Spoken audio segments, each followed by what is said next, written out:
शायद नहीं चल रही है। जरा मुड़ करके देखो दाईं तरफ, दाईं तरफ एक दूसरी महापंचायत है,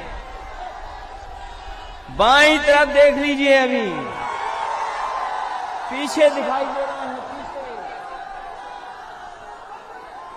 पीछे और जो हम टेंट के नीचे देखें अगर,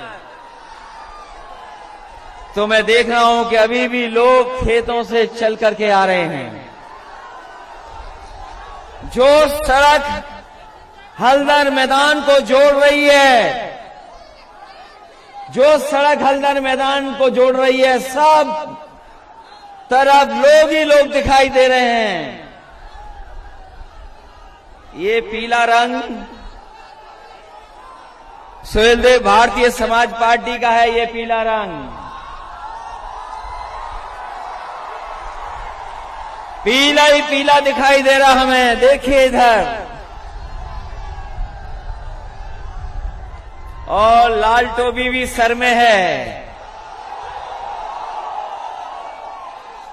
लेकिन सोचो, हम मैदान में लाल और पीले वाले इकट्ठे हुए हैं।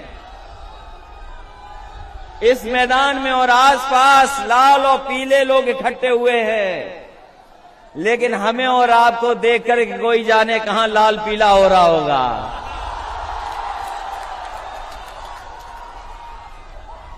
और इस बात को हमारे आदरणीय ओम प्रकाश राजभर जी अच्छा जानते होंगे। जब पीला और लाल एक हो गया तो दिल्ली और लखनऊ में लाल पीला कौन हो रहा है?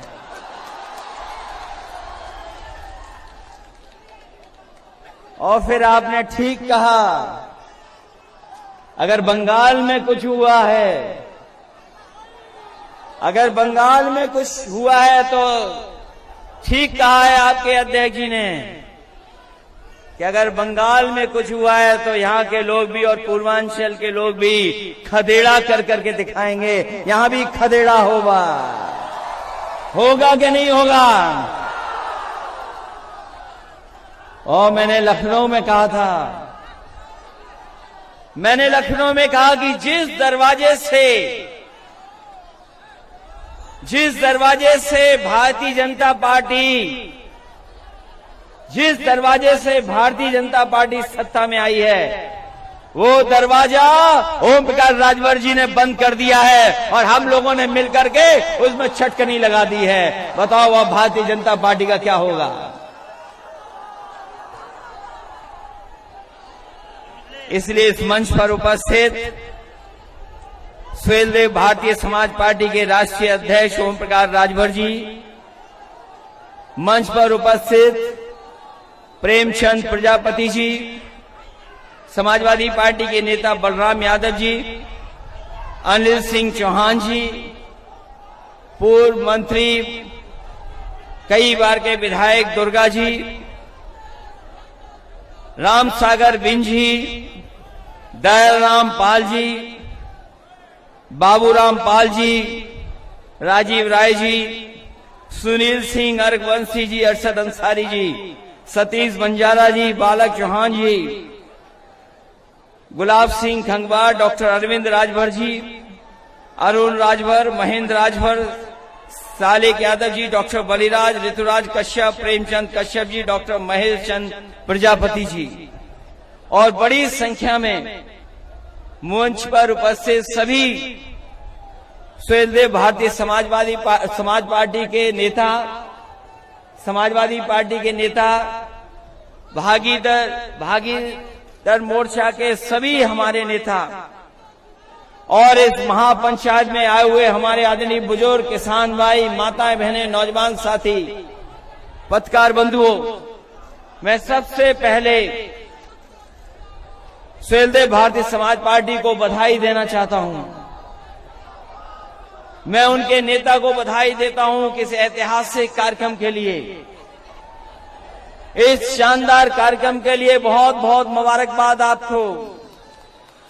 ये चुनाव की शुरुआत माने और जिस समय पूर्वांचल जाग जाता है, जिस समय पूर्वांचल के लोग चल देते हैं, वो निश्चित दिन हो जाता है कि इतिहास बदलेगा और जो हम आप वंचित समाज, पिछड़े, दलित, अल्पसंख्यक, जिनको अधिकार नहीं मिले, जिनको सम्मान नहीं मिला, मुझे पूरा भरोसा है कि आने वाले समय में जो चुनाव होगा, उत्तर प्रदेश से भारतीय जनता पार्टी का सफाया होने का काम होगा।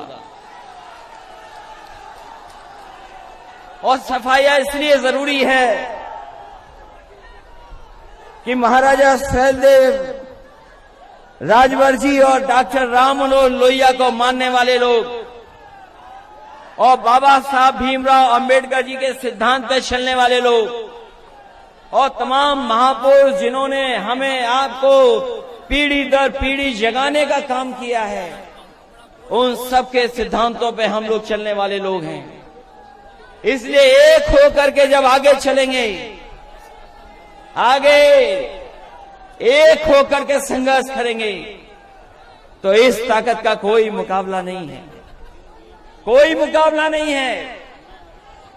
ये जब रैली अनाउंस नहीं हुई थी, इस कार्यक्रम का फैसला नहीं हुआ था, तो आकलन करने वाले कुछ आकलन कर रहे थे कि कौन कितनी सीटें जीतेगा। लेकिन जैसे ही गठबंधन हुआ है, लोगों ने, जिन्होंने आकलन करना शुरू किया था, जो बड़ी बड़ी संस्थाएं हैं, वो भी महसूस कर गई हैं कि अब इस गठबंधन को कोई रोकने वाला नहीं है। जो मैंने पहले कहा था, पहले भी कहा मैंने और फिर कहता हूं इस मैदान में, और इस भरोसे के साथ कह रहा हूं कि जब पीले लोग, पीले सुहेलदेव राज पार्टी के लोग, समाज पार्टी के लोग और समाजवादी पार्टी के लोग जब एक हो गए हैं, तो हो सकता है कि जनता 400 सीटें भी जिता दे।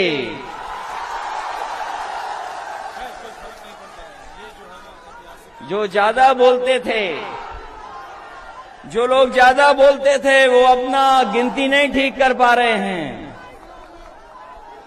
जो ज्यादा बोलते थे, बताओ वो क्या गिनती करेंगे। इसलिए ये आपका भविष्य बनाने का चुनाव है, आपके भविष्य का चुनाव है। जो खोया हुआ सम्मान, उस सम्मान को पाने का चुनाव है। जो आपने सम्मान खोया है, उस सम्मान को पाने का चुनाव है। बताओ एक होकर के सफाया होगा भारतीय जनता पार्टी का? नहीं होगा।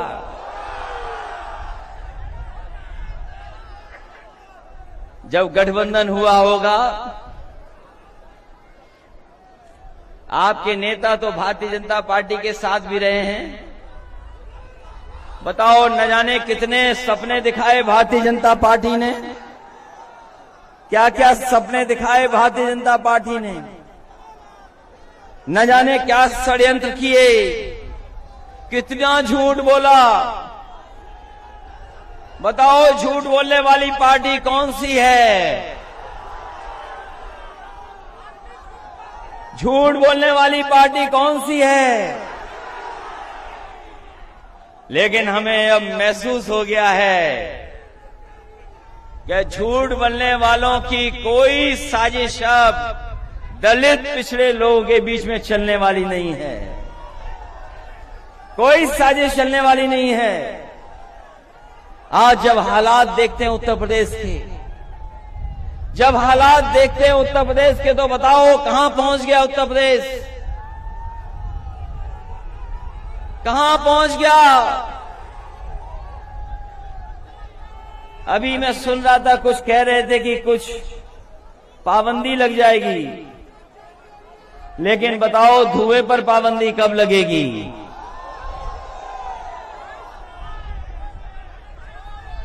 किसी पे पाबंदी लगाने की बात कह रहे थे, लेकिन धुआं भी है, उस पर भी पाबंदी लगनी है। जो धुएं में रहते हैं वो बताओ क्या समझेंगे गरीबी को? क्या सपना दिखाया कि चप्पल पहनने वाला हवाई जहाज में चलेगा? यही सपना दिखाया था। और आज जब महंगाई देखोगे तो बताओ, चप्पल पहनने वाले की मोटरसाइकिल भी खड़ी हो गई है। जिन लोगों ने सपना दिखाया कि चप्पल पहनने वाले लोग हवाई जहाज में जाएंगे, आज पेट्रोल की कीमत क्या है? आज उनकी मोटरसाइकिल खड़ी हो गई। और अगर मोटरसाइकिल लेकर निकलते भी होंगे तो हो सकता है कि कुछ लोग ऐसे खड़े जो चालान के बाद चालान दे देते हैं। क्या हालत कर दी उत्तर प्रदेश की। क्या याद नहीं आपको, जिस समय लॉकडाउन लगा था, लॉकडाउन लगा, याद हो आपको, लोगों को अपने सहारे पे छोड़ दिया, जो जहां था वैसे ही छोड़ दिया, कोई इंतजाम नहीं किया गरीबों का, और गरीबों को छोड़ दिया कि जाओ अपने घर पहुंच जाओ। जो गरीब थे अपना सामान लेकर के, अपनी पोटली लेकर के, जो कुछ कमाया हुआ था सब कुछ लेकर के, कोई महाराष्ट्र से चल दिया, कोई गुजरात से चल दिया, कोई देश के दूसरे हिस्से से था, वो अपने गांव पहुंच गया। लेकिन इस सरकार ने कोई उनकी सुध नहीं ली, कोई मदद नहीं की सरकार की, कोई सरकारी मदद नहीं हुई। न जाने कितनों की नौकरी छूट गई। तमाम हमारे मजदूर चलते चलते जो दूर दूर से आए थे उनकी जान चली गई। कोई सरकार ने मदद